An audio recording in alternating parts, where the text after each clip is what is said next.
प्रिय छात्र एवं छात्राओं, आरडी हिंदी लेक्चर में आप लोगों का हार्दिक स्वागत है। आज के इस वीडियो में हम लोग अपने कक्षा 9 के पाठ्यक्रम में शामिल प्रेमचंद की एक प्रमुख कहानी मंत्र का अध्ययन करेंगे। तो आइए इस कहानी को देखते हैं। मंत्र मानवीय भावनाओं के गहरे अंतर्द्वंद्व पर आधारित एक मर्म स्पर्शी कहानी है, जो ग्रामीण व नगरीय संस्कृति के अंतर को भी प्रकट करती है। लेखक ने विरोधी घटनाओं, परिस्थितियों और भावनाओं का चित्रण करके एक ग्रामीण बूढ़े भगत की अंतर्द्वंद्वपूर्ण मनोदशा, वेदना एवं कर्तव्य निष्ठा को इस ढंग से प्रस्तुत किया है जो पाठकों के मर्म को छू लेता है। इस कहानी का वाचन करने के पूर्व मैं एक संक्षिप्त परिचय इस कहानी का दे रहा हूँ आप लोगों को। मंत्र कहानी का भगत जब अपने मरणासन्न लड़के को लेकर डॉक्टर चड्ढा के घर जाता है तो डॉक्टर चड्ढा उसे इसलिए नहीं देखते कि वह उनके गोल्फ खेलने जाने का समय होता है। भगत के द्वारा पगड़ी उतारकर उनके पैरों में रख देने पर भी डॉक्टर चड्ढा का मन नहीं पसीजता और वे खेलने चले जाते हैं। इस घटना के 20 वर्ष के उपरांत डॉक्टर चड्ढा का लड़का कैलाश जब अपने जन्मदिवस के समारोह में अपने सांप पालने की कला का प्रदर्शन करता है तो उसे एक जहरीला सर्प डस लेता है। डॉक्टर चड्ढा स्वयं एक डॉक्टर थे, परंतु उनके पास उसका कोई इलाज नहीं था। उसे वही ठीक कर सकता था जिसे सर्पदंश का मंत्र हासिल हो। मुनादी होती है, हजारों रुपए का इनाम घोषित होता है। भगत को भी इसकी सूचना मिलती है। उसके मन में अपने बेटे के मृत्यु की घटना पूरे त्रासद एहसास के साथ उभरती है। उसके मन में द्वंद्व उठता है कि वह डॉक्टर चड्ढा के घर जाए या नहीं। कहानी का सबसे जीवंत भाग भगत का यह अंतर्द्वंद ही है। वह क्रूर नहीं है, निष्ठुर नहीं है, परंतु गहरी चोट खाया हुआ व्यक्ति है।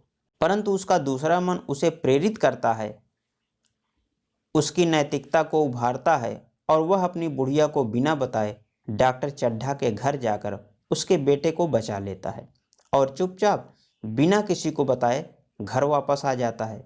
यहाँ प्रेमचंद ने यह दिखाया है कि डॉक्टर चड्ढा संपन्न होते हुए भी दरिद्र हैं और भगत दरिद्र होते हुए भी मानवीय मूल्यों, निष्ठा एवं नैतिकता का धनी है। तो आइए इस कहानी को देखते हैं। संध्या का समय था। डॉक्टर चड्ढा गोल्फ खेलने के लिए तैयार हो रहे थे। मोटर कार सामने खड़ी थी कि दो कहार एक डोली लिए आते दिखाई दिए। डोली के पीछे एक बूढ़ा लाठी टेकता हुआ चला आ रहा था। डोली औषधालय के सामने आकर रुक गई। बूढ़े ने धीरे धीरे आकर द्वार पर पड़ी हुई चिक से झांका। ऐसी साफ सुथरी जमीन पर पैर रखते हुए भय हो रहा था कि कहीं कोई घुड़क ना बैठे। डॉक्टर साहब को मेज के सामने खड़े देखकर भी कुछ कहने का साहस न हुआ। डॉक्टर साहब ने चिक के अंदर से गरज कर कहा, कौन है, क्या चाहता है? बूढ़े ने हाथ जोड़कर कहा, हुजूर, बड़ा गरीब आदमी हूँ, मेरा लड़का कई दिन से। डॉक्टर साहब ने सिगार जलाकर कहा, कल सवेरे आओ, कल सवेरे, हम इस वक्त मरीजों को नहीं देखते। बूढ़े ने घुटने टेक कर जमीन पर सिर रख दिया और बोला, दुहाई है सरकार की, लड़का मर जाएगा। हुजूर, 4 दिन से आंखें नहीं। डॉक्टर चड्ढा ने कलाई पर नजर डाली। केवल 10 मिनट का समय और बाकी था। गोल्फ स्टिक खूंटी से उतारते हुए बोले, कल सवेरे आओ, कल सवेरे, यह हमारे खेलने का समय है। बूढ़े ने पगड़ी उतार कर चौखट पर रख दी और रोकर बोला, हुजूर, एक निगाह देख लें, बस एक निगाह, लड़का हाथ से चला जाएगा हुजूर। 7 लड़कों में यही एक बच रहा है हुजूर।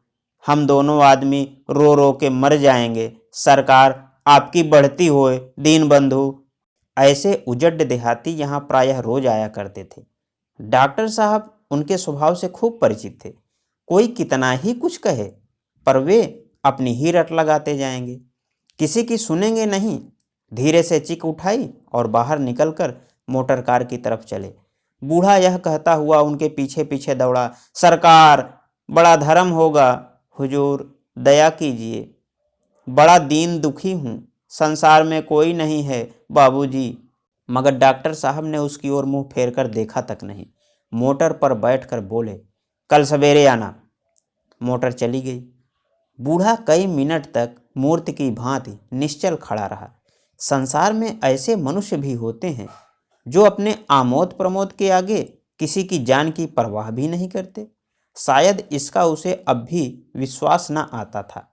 सभ्य संसार इतना निर्मम, इतना कठोर है, इसका ऐसा मर्म भेदी अनुभव अब तक ना हुआ था। वह उन पुराने जमाने के जीवों में था जो लगी हुई आग को बुझाने, मुर्दे को कंधा देने, किसी के छप्पर को उठाने और किसी कलह को शांत करने के लिए सदैव तैयार रहते थे। जब तक बूढ़े को मोटर दिखाई दी, वह खड़ा टकटकी लगाए उस ओर ताकता रहा। शायद उसे अब भी डॉक्टर साहब के लौट आने की आशा थी। फिर उसने कहारों से डोली उठाने को कहा। डोली जिधर से आई थी उधर ही चली गई। चारों ओर से निराश होकर वह चड्ढा के पास आया था। उनकी बड़ी तारीफ सुनी थी। यहाँ से निराश होकर फिर वह किसी दूसरे डॉक्टर के पास ना गया। किस्मत ठोंक ली। उसी रात को उसका हंसता खेलता 7 साल का बालक अपनी बाल लीला समाप्त करके इस संसार से सिधार गया। बूढ़े माँ बाप के जीवन का यही एक आधार था। इसी का मुंह देखकर जीते थे। इस दीपक के बुझते ही जीवन की अंधेरी रात भाएं भाएं करने लगी। बुढ़ापे की विशाल ममता टूटे हुए हृदय से निकलकर उस अंधकार में आर्त स्वर से रोने लगी। कई साल गुजर गए। डॉक्टर चड्ढा ने खूब यश और धन कमाया, लेकिन इसके साथ ही अपने स्वास्थ्य की रक्षा भी की, जो एक असाधारण बात थी। यह उनके नियमित जीवन का ही आशीर्वाद था कि 50 वर्ष की अवस्था में उनकी चुस्ती और फुर्ती युवकों को भी लज्जित करती थी। उनके हर एक काम का समय नियत था। इस समय से वह जौ भर भी ना टलते थे। बहुधा लोग स्वास्थ्य के नियमों का पालन उस समय करते हैं जब रोगी हो जाते हैं। डॉक्टर चड्ढा उपचार और संयम का रहस्य खूब समझते थे। उनकी संतान संख्या भी इसी नियम के अधीन थी। उनके केवल 2 बच्चे हुए, एक लड़का और एक लड़की। तीसरी संतान ना हुई। इसलिए श्रीमती चड्ढा भी अभी जवान मालूम होती थीं। लड़की का तो विवाह हो चुका था, लड़का कॉलेज में पढ़ता था। वही माता पिता के जीवन का आधार था। शील और विनय का पुतला, बड़ा ही रसिक, बड़ा ही उदार, विद्यालय का गौरव, युवक समाज की शोभा, मुखमंडल से तेज की छटा सी निकलती थी। आज उसी की 20वीं सालगिरह थी। संध्या का समय था। हरी हरी घास पर कुर्सियां बिछी हुई थीं और शहर के रईस और हुक्काम एक तरफ, कॉलेज के छात्र दूसरी तरफ बैठे भोजन कर रहे थे। बिजली के प्रकाश से सारा मैदान जगमगा रहा था। आमोद प्रमोद का सामान भी जमा था। छोटा सा प्रहसन खेलने की तैयारी थी। प्रहसन स्वयं कैलाशनाथ ने लिखा था। वही मुख्य एक्टर भी था। इस समय वह एक रेशमी कमीज पहने नंगे सिर नंगे पांव इधर से उधर मित्रों की आवभगत में लगा हुआ था। कोई पुकारता, कैलाश जरा इधर आना। कोई उधर से बुलाता, कैलाश क्या उधर ही रहोगे। सभी उसे छेड़ते थे, चुहल्ले करते थे। बेचारे को जरा दम मारने का भी अवकाश ना मिला था। सहसा एक रमणी ने उसके पास आकर कहा, क्यों कैलाश, तुम्हारा सांप कहाँ है, जरा मुझे दिखा दो। कैलाश ने उससे हाथ मिलाकर कहा, मृणालिनी इस वक्त क्षमा करो, कल दिखा दूंगा। मृणालिनी ने आग्रह किया, जी नहीं, तुम्हें दिखाना पड़ेगा। मैं आज नहीं मानने की, तुम रोज कल कल करते हो। मृणालिनी और कैलाश दोनों सहपाठी थे और एक दूसरे के प्रेम में पगे हुए। कैलाश को सांपों के पालने, खिलाने और नचाने का शौक था। तरह तरह के सांप पाल रखे थे। उनके स्वभाव और चरित्र की परीक्षा करता रहता था। थोड़े दिन हुए उसने विद्यालय में सांपों पर एक मार्के का व्याख्यान दिया था। सांपों को नचाकर दिखाया भी था। प्राणी शास्त्र के बड़े बड़े पंडित भी यह व्याख्यान सुनकर दंग रह गए थे। यह विद्या उसने एक बूढ़े सपेरे से सीखी थी। सांपों की जड़ी बूटियां जमा करने का उसे मर्ज था। इतना पता भर मिल जाए कि किसी व्यक्ति के पास कोई अच्छी जड़ी है, फिर उसे चैन न आता था, उसे लेकर ही छोड़ता था। यही व्यसन था। इस पर हजारों रुपए फूंक चुका था। मृणालिनी कई बार आ चुकी थी, पर कभी सांपों को देखने के लिए इतनी उत्सुक न हुई थी। कह नहीं सकते आज उसकी उत्सुकता सचमुच जाग गई थी या वह कैलाश पर अपने अधिकार का प्रदर्शन करना चाहती थी। पर उसका आग्रह बेमौका था।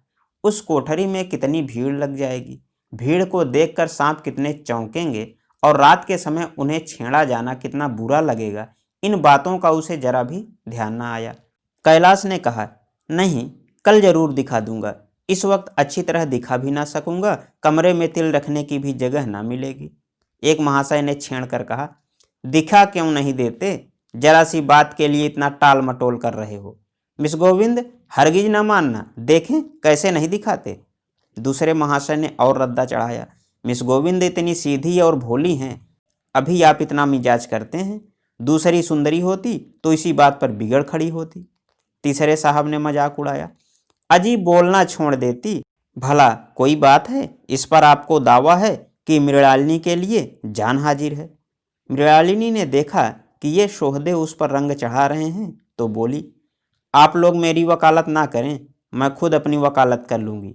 मैं इस वक्त सांपों का तमाशा नहीं देखना चाहती, चलो छुट्टी हुई। इस पर मित्र ने ठहाका एक साहब बोले इस पर मित्रों ने ठहाका लगाया। एक साहब बोले, देखना तो आप चाहें, देखना तो आप सब कुछ चाहें, पर कोई दिखाए भी तो। कैलाश को मृणालिनी की झेंपी हुई सूरत देखकर मालूम हुआ कि इस वक्त उसका इनकार वास्तव में उसे बुरा लगा है। ज्यों ही प्रीति भोज समाप्त हुआ और गाना शुरू हुआ, उसने मृणालिनी और अन्य मित्रों को सांपों के दरबे के सामने ले जाकर महुअर बजाना शुरू किया। फिर एक एक खाना खोलकर एक एक सांप को निकालने लगा। वाह, क्या कमाल था! ऐसा जान पड़ता था कि वे कीड़े उसकी एक एक बात, उसके मन का एक एक भाव समझते हैं। किसी को उठा लिया, किसी को गर्दन में डाल लिया, किसी को हाथ में लपेट लिया। मृणालिनी बार बार मना करती कि उन्हें गर्दन में ना डालो, दूर से ही दिखा दो, बस जरा सा नचा दो। कैलाश की गर्दन में सांपों को लिपटते देखकर उसकी जान निकल जाती थी। पछता रही थी कि मैंने व्यर्थ ही इनसे सांप दिखाने को कहा, मगर कैलाश ना सुनता था। प्रेमिका के सम्मुख अपने सर्पकला प्रदर्शन का ऐसा अवसर पाकर वह कब चूकता। एक मित्र ने टोका, दांत तोड़ डाले होंगे। कैलाश हंसकर बोला, दांत तोड़ना मदारियों का काम है, किसी के दांत नहीं तोड़े गए हैं, कहिए तो दिखा दूं। कहकर उसने एक काले सांप को पकड़ लिया और बोला, मेरे पास इससे बड़ा और जहरीला सांप दूसरा नहीं है। अगर किसी को काट ले तो आदमी आनन फानन में मर जाए, लहर भी न आए। इसके कांटे का मंत्र नहीं, इसके दांत दिखा दूं? मृणालिनी ने उसका हाथ पकड़कर कहा, नहीं नहीं कैलाश, ईश्वर के लिए उसे छोड़ दो, तुम्हारे पैरों पड़ती हूँ। इस पर दूसरे मित्र बोले, मुझे तो विश्वास नहीं आता, लेकिन तुम कहते हो तो मान लूंगा।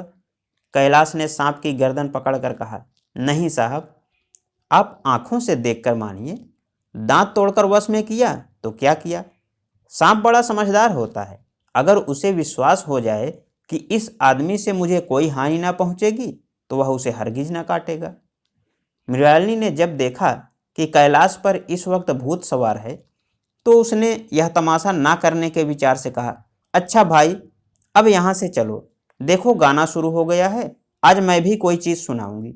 यह कहते हुए उसने कैलाश का कंधा पकड़कर चलने का इशारा किया और कमरे से निकल गई। मगर कैलाश विरोधियों का शंका समाधान करके ही दम लेना चाहता था। उसने सांप की गर्दन पकड़कर जोर से दबाई, इतनी जोर से दबाई कि उसका मुंह लाल हो गया, देह की सारी नसें तन गईं। सांप ने अब तक उसके हाथों ऐसा व्यवहार न देखा था। उसकी समझ में न आता था कि यह मुझसे क्या चाहते हैं। उसे शायद भ्रम हुआ कि यह मुझे मार डालना चाहते हैं, अतएव वह आत्मरक्षा के लिए तैयार हो गया। कैलाश ने उसकी गर्दन खूब दबाकर मुंह खोल दिया और उसके जहरीले दांत दिखाते हुए बोला, जिन सज्जनों को शक हो आकर देख लें। आया विश्वास या अब भी कुछ शक है? मित्रों ने आकर उसके दांत देखे और चकित हो गए। प्रत्यक्ष प्रमाण के सामने संदेह का स्थान कहाँ? मित्रों का शंका निवारण करके कैलाश ने सांप की गर्दन ढीली कर दी और उसे जमीन पर रखना चाहा, पर वह काला गेहुअन क्रोध से पागल हो रहा था। गर्दन नरम पड़ते ही उसने सिर उठाकर कैलाश की उंगली में जोर से काटा और वहां से भागा। कैलाश की उंगली से टप टप खून टपकने लगा। उसने जोर से उंगली दबा ली और अपने कमरे की तरफ दौड़ा। वहां मेज की दराज में एक जड़ी रखी हुई थी जिसे पीस कर लगा देने से घातक विष भी रफू हो जाता था। मित्रों में हलचल बढ़ गई। बाहर महफिल में भी खबर हुई। डॉक्टर साहब घबरा कर दौड़े। फौरन उंगली की जड़ कसकर बांधी गई और जड़ी पीसने के लिए दी गई। डॉक्टर साहब जड़ी के कायल न थे। वह उंगली का डसा भाग नस्तर से काट देना चाहते थे, मगर कैलाश को जड़ी पर पूर्ण विश्वास था। मृणालिनी पियानो पर बैठी हुई थी। यह खबर सुनते ही दौड़ी और कैलाश की उंगली से टपकते हुए खून को रुमाल से पोंछने लगी। जड़ी पीसी जाने लगी, पर उसी 1 मिनट में कैलाश की आंखें झपकने लगी। ओठों पर नीलापन दौड़ने लगा, यहाँ तक कि वह खड़ा न रह सका, फर्श पर बैठ गया। सारे मेहमान कमरे में जमा हो गए। कोई कुछ कहता था, कोई कुछ। इतने में जड़ी पीसकर आ गई। मृणालिनी ने उंगली पर लेप किया। 1 मिनट और बीता। कैलाश की आंखें बंद हो गईं। वह लेट गया और हाथ से पंखा झलने का इशारा किया। मां ने दौड़कर उसका सिर गोद में रख लिया और बिजली का टेबल फैन लगा दिया। डॉक्टर साहब ने झुककर पूछा, कैलाश कैसी तबीयत है? कैलाश ने धीरे से हाथ उठा दिया, मगर कुछ बोल ना सका। मृणालिनी ने करुण स्वर में कहा, क्या जड़ी कुछ असर ना करेगी? डॉक्टर साहब ने सिर पकड़कर कहा, क्या बताऊं, मैं इसकी बातों में आ गया। अब तो नस्तर से भी कुछ फायदा ना होगा। आधा घंटे तक यही हाल रहा। कैलाश की दशा प्रतिक्षण बिगड़ती चली जाती थी, यहाँ तक कि उसकी आंखें पथरा गई, हाथ पांव ठंडे हो गए, मुख की कांति मलिन पड़ गई, नाड़ी का कहीं पता नहीं। मौत के सारे लक्षण दिखाई देने लगे। घर में कोहराम मच गया। मृणालिनी एक ओर सिर पीटने लगी, माँ अलग पछाड़े खाने लगी। डॉक्टर चड्ढा को मित्रों ने पकड़ लिया, नहीं तो वह नस्तर अपनी गर्दन में मार लेते। एक महाशय बोले, कोई मंत्र झाड़ने वाला मिले तो संभव है अभी भी जान बच जाए। एक मुसलमान सज्जन ने इसका समर्थन किया, अरे साहब, कब्र में पड़ी हुई लाशें जिंदा हो गई हैं, ऐसे ऐसे बाकमाल पड़े हुए हैं। डॉक्टर चड्ढा बोले, मेरी अक्ल पर पत्थर पड़ गया था, किसकी बातों में आ गया। नस्तर लगा देता तो यह नौबत क्यों आती। बार बार समझाता रहा कि बेटा सांप ना पालो, मगर कौन सुनता था। बुलाइए, किसी झाड़ फूंक करने वाले को ही बुलाइए, मेरा सब कुछ ले ले, मैं अपनी सारी जायदाद उसके पैरों पर रख दूंगा, लंगोटी बांध कर घर से निकल जाऊंगा। मगर मेरा कैलाश, मेरा प्यारा कैलाश उठ बैठे, ईश्वर के लिए किसी को बुलवाइए। एक महाशय का किसी झाड़ने वाले से परिचय था।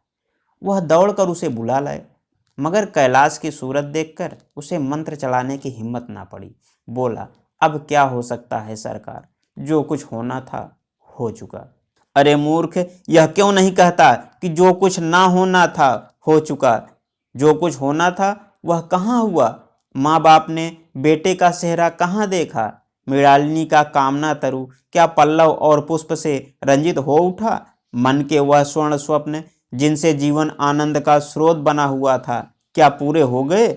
जीवन के नित्यमय तारिका मंडित सागर में आमोद की बहार लूटते हुए क्या उसकी नौका जलमग्न नहीं हो गई? जो ना होना था वह हो गया। वही हरा भरा मैदान था, वही सुंदर चांदनी एक निशब्द संगीत की भांति प्रकृति पर छाई हुई थी। वही मित्र समाज था, वही मनोरंजन के सामान थे, मगर जहां हास्य की ध्वनि थी वहां अब करुण क्रंदन और अश्रु प्रवाह था। शहर से कई मील दूर एक छोटे से घर में एक बूढ़ा और बुढ़िया अंगीठी के सामने बैठे जाड़े की रात काट रहे थे।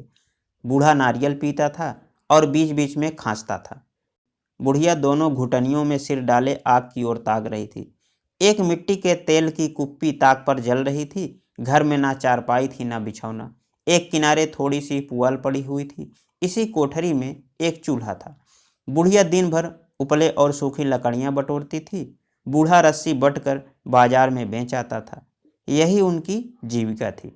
उन्हें ना किसी ने रोते देखा ना हंसते। उनका सारा समय जीवित रहने में कट जाता था। मौत द्वार पर खड़ी थी, रोने या हंसने की कहाँ फुर्सत। बुढ़िया ने पूछा, कल के लिए सन तो है नहीं? काम क्या करोगे? जाकर झगड़ू शाह से 10 सेर सन उधार लाऊंगा। उसके पहले के पैसे तो दिए ही नहीं, और उधार कैसे देगा? ना देगा ना सही, घास तो कहीं नहीं गई। दोपहर तक क्या 2 आने की भी ना काटूंगा। इतने में एक आदमी ने द्वार पर आवाज दी, भगत भगत, क्या सो गए? जरा किवाड़ खोलो। भगत ने उठकर किवाड़ खोल दिए। एक आदमी ने अंदर आकर कहा, कुछ सुना? डॉक्टर चड्ढा बाबू के लड़के को सांप ने काट लिया। भगत ने चौंक कर कहा, चड्ढा बाबू के लड़के को? वही चड्ढा बाबू हैं ना, जो छावनी के बंगले में रहते हैं? हाँ हाँ वही। शहर में हल्ला मचा हुआ है, जाते हो तो जाओ, आदमी बन जाओगे। बूढ़े ने कठोर भाव से सिर हिलाकर कहा, मैं नहीं जाता, मेरी बला जाए। वही चड्ढा हैं, खूब जानता हूँ। भैया को लेकर उन्हीं के पास गया था, खेलने जा रहे थे, पैरों पर गिर पड़ा कि एक नज़र देख लीजिए, मगर सीधे मुंह से बात तक ना की। भगवान बैठे सुन रहे थे। अब जान पड़ेगा कि बेटे का गम कैसा होता है। कई लड़के हैं? नहीं जी, यही तो एक लड़का था, सुना है, सबने जवाब दे दिया। भगवान बड़ा कारसाज है। उस बखत मेरी आंखों से आंसू निकल पड़े थे, पर उन्हें तनिक भी दया ना आई थी। मैं तो उनके द्वार पर होता तो भी बात न पूछता। तो ना जाओगे, हमने जो सुना था सो कह दिया। अच्छा किया, अच्छा किया, कलेजा ठंडा हो गया, आंखें ठंडी हो गईं, लड़का भी ठंडा हो गया होगा। तुम जाओ, आज चैन की नींद सोऊंगा। बुढ़िया से, जरा तंबाकू ले ले, एक चिलम और पीऊंगा। अब मालूम होगा लाला को, सारी साहिबी निकल जाएगी। हमारा क्या बिगड़ा? लड़के के मर जाने से कुछ राज तो नहीं चला गया। जहाँ 6 बच्चे गए थे वहाँ एक और चला गया। तुम्हारा तो राज सूना हो जाएगा। उसी के वास्ते सबका गला दबा दबा कर जोड़ा था ना। अब क्या करोगे? एक बार देखने जाऊंगा, पर कुछ दिन बाद मिजाज का हाल पूछूंगा। आदमी चला गया। भगत ने किवाड़ बंद कर लिए, तब चिलम पर तमाकू रखकर पीने लगा। बुढ़िया ने कहा, इतनी रात गए, जाड़े पाले में कौन जाएगा? अरे दोपहर ही होता तो मैं न जाता, सवारी दरवाजे पर लेने आती तो भी मैं न जाता। भूल नहीं गया हूँ, पन्ना की सूरत आज भी आंखों में फिर रही है। इसी निर्दयी ने उसे एक नज़र देखा तक नहीं। क्या मैं न जानता था कि वह ना बचेगा? खूब जानता था। चड्ढा भगवान नहीं थे कि उनके एक निगाह देख लेने से अमृत बरस जाता। नहीं, खाली मन की दौड़ थी, जरा तसल्ली हो जाती, बस इसीलिए उनके पास दौड़ा गया था। अब किसी दिन जाऊंगा और कहूँगा, क्यों साहब, कहिए क्या रंग हैं? दुनिया बुरा कहेगी, कहे कोई परवाह नहीं। छोटे आदमी में तो सब ऐब होते हैं, बड़ों में कोई ऐब नहीं होता, देवता होते हैं। भगत के लिए जीवन में यह पहला अवसर था कि ऐसा समाचार पाकर वह बैठा रह गया हो। 80 वर्ष के जीवन में कभी ना हुआ था कि सांप की खबर पाकर वह दौड़ा ना गया हो। माघ पूस की अंधेरी रात, चैत बैसाख की धूप व लू, सावन भादों की चढ़ी नदी और नाले, किसी की उसने कभी परवाह ना की। वह तुरंत घर से निकल पड़ता। निस्वार्थ निष्काम लेन देन का विचार कभी दिल में आया नहीं। यह ऐसा काम ही न था।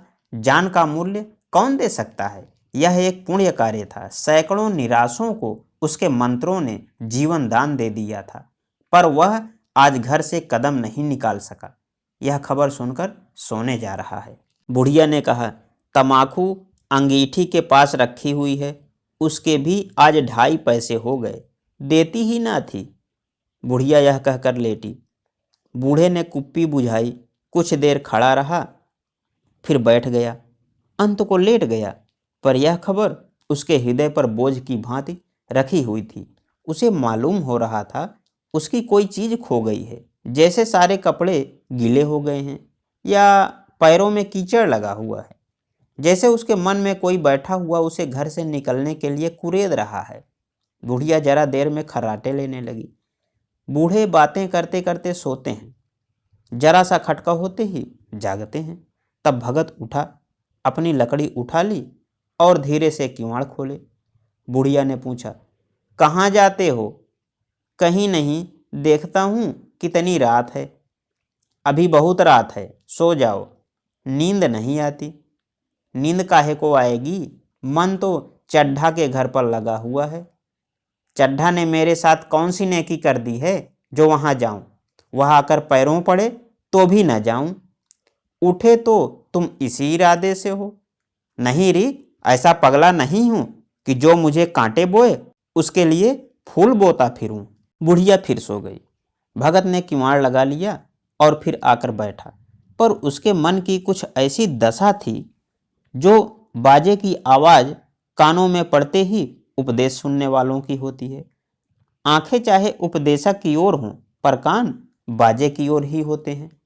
दिल में भी बाजे की ध्वनि गूंजती रहती है। शर्म के मारे जगह से नहीं उठता। निर्दयी प्रतिघात का भाव भगत के लिए उपदेशक था, पर हृदय उस अभागे युवक की ओर था जो इस समय मर रहा था, जिसके लिए एक एक पल का विलंब घातक था। उसने फिर किवाड़ खोले, इतने धीरे से कि बुढ़िया को खबर ना हुई। बाहर निकल आया। उसी वक्त गांव का चौकीदार गश्त लगा रहा था। बोला, कैसे उठे भगत? आज तो बड़ी सर्दी है, कहीं जा रहे हो क्या? भगत ने कहा, नहीं जी, जाऊंगा कहाँ? देखता था अभी कितनी रात है। भला कई बजे होंगे?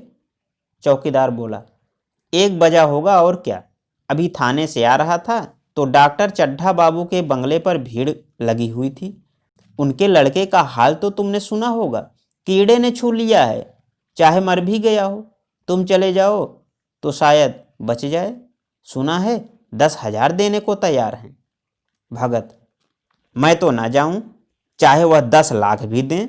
मुझे 10,000 या 10 लाख लेकर क्या करना है? कल मर जाऊंगा, फिर कौन भोगने वाला बैठा हुआ है। चौकीदार चला गया। भगत ने आगे पैर बढ़ाया। जैसे नशे में आदमी की देह अपने काबू में नहीं रहती, पैर कहीं रहता है, पड़ता कहीं है। कहता कुछ है, जबान से निकलता कुछ है। वही हाल इस समय भगत का था। मन में प्रतिकार था, पर कर्म मन के अधीन न था। जिसने कभी तलवार नहीं चलाई, वह इरादा करने पर भी तलवार नहीं चला सकता। उसके हाथ कांपते हैं, उठते ही नहीं। भगत लाठी खटखट करता लपका चला जाता था। चेतना रोकती थी, पर उपचेतना ठेलती थी। सेवक स्वामी पर हावी था। आधी राह निकल जाने के बाद सहसा भगत रुक गया। हिंसा ने क्रिया पर विजय पाई। मैं यूं ही इतनी दूर चला आया। इस जाड़े पाले में मरने की मुझे क्या पड़ी थी? आराम से सोया क्यों नहीं? नींद ना आती? ना सही 2-4 भजन ही गाता। व्यर्थ इतनी दूर दौड़ा आया। चड्ढा का लड़का रहे या मरे, मेरी बला से। मेरे साथ इन्होंने कौन सा सुलूक किया था कि मैं उनके लिए मरूं? दुनिया में हजारों मरते हैं, हजारों जीते हैं। मुझे किसी के मरने जीने से क्या मतलब? मगर उपचेतना ने अब एक दूसरा रूप धारण किया, जो हिंसा से बहुत कुछ मिलता जुलता था। वह झाड़ फूंक करने नहीं जा रहा है। वह देखेगा कि लोग क्या कर रहे हैं। डॉक्टर साहब का रोना पीटना देखेगा कि किस तरह पछाड़े खाते हैं। वह देखेगा कि बड़े लोग भी छोटों की ही भांति रोते हैं या सब्र भी कर जाते हैं। वे लोग जो विद्वान होते हैं सब्र कर जाते होंगे। हिंसा भाव को यूं धीरज देता हुआ वह फिर आगे बढ़ा। इतने में 2 आदमी आते दिखाई दिए। दोनों बातें करते चले आ रहे थे। चड्ढा बाबू का घर उजड़ गया, वही तो एक लड़का था। भगत के कान में यह आवाज़ पड़ी। उसकी चाल और भी तेज हो गई। थकान के मारे पाँव न उठते थे। सिरोभाग इतना बढ़ा जाता था मानो अब मुंह के बल गिर पड़ेगा। इस तरह कोई 10 मिनट चला होगा कि डॉक्टर साहब का बंगला नजर आया। बिजली की बत्तियां जल रही थीं, मगर सन्नाटा छाया हुआ था। रोने पीटने की आवाज़ भी न आती थी। भगत का कलेजा धक धक करने लगा। कहीं मुझे बहुत देर तो नहीं हो गई? वह दौड़ने लगा। अपनी उम्र में वह इतनी तेज कभी न दौड़ा था। बस यही मालूम होता था मानो उसके पीछे मौत दौड़ी आ रही है। 2 बज गए थे। मेहमान विदा हो गए। रोने वालों में केवल आकाश के तारे रह गए थे और सभी रो रो कर थक गए थे। बड़ी उत्सुकता के साथ लोग रह रह कर आकाश की ओर देखते थे कि किसी तरह सुबह हो और लाश गंगा की गोद में दी जाए। सहसा भगत ने द्वार पर पहुंचकर आवाज दी। डॉक्टर साहब समझे कोई मरीज आया होगा। किसी और दिन उन्होंने उस आदमी को दुत्कार दिया होता, मगर आज बाहर निकल आए, देखा एक बूढ़ा आदमी खड़ा है, कमर झुकी हुई, पोपला मुंह, भौहें तक सफ़ेद हो गई थीं, लकड़ी के सहारे कांप रहा था। बड़ी नम्रता से बोले, क्या है भाई, आज तो हमारे ऊपर ऐसी मुसीबत पड़ गई है कि कुछ कहते नहीं बनता। फिर कभी आना, इधर 1 महीना तक शायद मैं किसी मरीज को ना देख सकूंगा। भगत ने कहा, सुन चुका हूँ बाबूजी, इसीलिए आया हूँ। भैया कहाँ हैं? जरा मुझे दिखा दीजिए। भगवान बड़ा कारसाज है, मुर्दे को जिला सकता है। कौन जाने अब भी उसे दया आ जाए। चड्ढा ने व्यथित स्वर से कहा, चलो देख लो, मगर 3-4 घंटे हो गए। जो कुछ होना था हो चुका। बहुतेरे झाड़ने फूंकने वाले देख देख कर चले गए। डॉक्टर साहब को आशा तो क्या होती। हाँ, बूढ़े पर दया आ गई, अंदर ले गए। भगत ने लाश को 1 मिनट तक देखा, तब मुस्कुरा कर बोला, अभी कुछ नहीं बिगड़ा है बाबूजी। वह नारायण चाहेंगे तो आधा घंटे में भैया उठ बैठेंगे। आप नाहक दिल छोटा कर रहे हैं। जरा कहारों से कहिए पानी तो भरें। कहारों ने पानी भर भर कर कैलाश को नहलाना शुरू किया। पाइप बंद हो गया था। कहारों की संख्या अधिक न थी, इसलिए मेहमानों ने अहाते के बाहर कुएं से पानी भर भर कर कहारों को दिया। मृणालिनी कलसा लिए पानी ला रही थी। बूढ़ा भगत खड़ा मुस्कुरा मुस्कुरा कर मंत्र पढ़ रहा था, मानो विजय उसके सामने खड़ी है। जब एक मंत्र समाप्त हो जाता तब वह जड़ी कैलाश को सूंघा देता। इस तरह ना जाने कितने घड़े कैलाश के सिर पर डाले गए और ना जाने कितनी बार भगत ने मंत्र फूंका। आखिर जब उषा ने अपनी लाल लाल आंखें खोली तो कैलाश की भी लाल लाल आंखें खुल गईं। एक क्षण में उसने अंगड़ाई ली और पानी पीने को मांगा।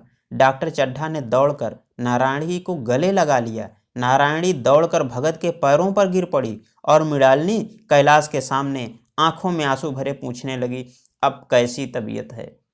एक क्षण में चारों तरफ खबर फैल गई। मित्रगण मुबारकबाद देने आने लगे। डॉक्टर साहब बड़े श्रद्धा भाव से हर एक के सामने भगत का यश गाते फिरते थे। सभी लोग भगत के दर्शनों के लिए उत्सुक हो उठे, मगर अंदर जाकर देखा तो भगत का कहीं पता न था। नौकरों ने कहा, अभी तो यहीं बैठे चिलम पी रहे थे, हम लोग तंबाकू देने लगे तो नहीं ली, अपने पास से तंबाकू निकालकर भरी। यहाँ तो भगत की चारों ओर तलाश होने लगी और भगत लपका हुआ घर चला जा रहा था कि बुढ़िया के उठने के पहले पहले पहुंच जाऊं। जब मेहमान लोग चले गए तो डॉक्टर साहब ने नारायणी से कहा, बुढ़ा ना जाने कहाँ चला गया, एक चिलम तंबाकू का भी रवादार ना हुआ। नारायणी, मैंने तो सोचा था इसे कोई बड़ी रकम दूंगी। चड्ढा, रात को मैंने नहीं पहचाना, पर जरा साफ हो जाने पर पहचान गया। एक बार यह एक मरीज को लेकर आया था। मुझे अब याद आता है कि मैं खेलने जा रहा था और मरीज को देखने से इनकार कर दिया था। आज उस दिन की बात याद करके मुझे जितनी ग्लानि हो रही है उसे प्रकट नहीं कर सकता। मैं उसे खोज निकालूंगा और पैरों पर गिरकर अपने अपराध क्षमा कराऊंगा। वह कुछ लेगा नहीं, यह जानता हूँ। उसका जन्म यश की वर्षा करने ही के लिए हुआ है। उसकी सज्जनता ने मुझे ऐसा आदर्श दिखा दिया है जो अब से जीवन पर्यंत मेरे सामने रहेगा। तो साथियों, आज की यह कहानी यहीं समाप्त होती है। आशा है आप लोगों को यह वीडियो अच्छा लगा होगा। यदि वीडियो अच्छा लगा हो तो इसे लाइक और शेयर कीजिएगा और मेरे इस YouTube चैनल को भी सब्सक्राइब कीजिएगा। धन्यवाद।